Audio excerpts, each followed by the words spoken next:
Hi.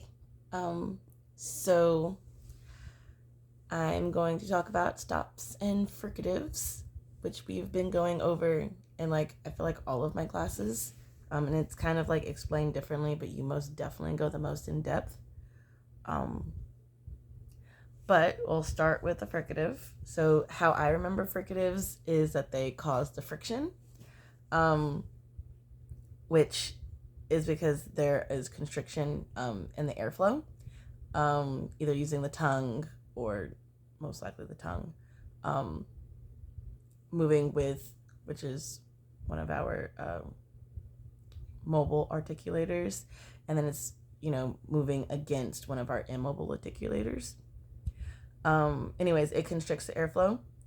So the strong air that's coming from our lungs um, has to kind of like squeak by, which causes that friction, which causes the sound. There are voiced and voiceless ones. There are cognates, like s and z. One's voiced, one's voiceless. They're non-resonant. They have different articulatory positions. Labial dental, like and v, and then linguodental and v. The alveolar, palatal, glottal, which is my favorite because it's just a. I think it's just funny because you're basically just squeezing your throat and producing air. So stops are produced by completely stopping the sound, essentially. I love the way that you kind of explain it, where you say that it builds up pressure and then kind of like releases that pressure.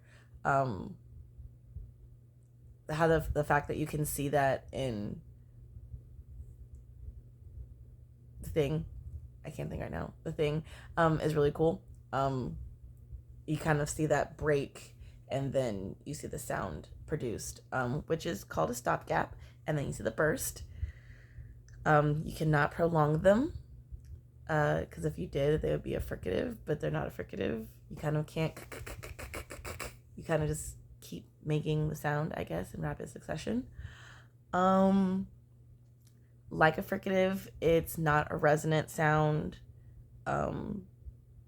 It is the most obstructed, obviously, because you're stopping the sound.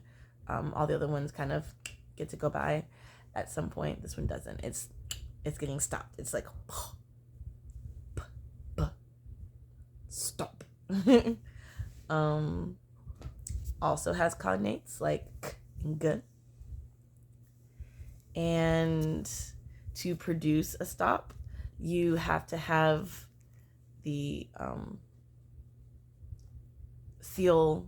labial seal, and then you also have to have the velar pharyngeal seal. I'm sorry, I can't pronounce some of these words.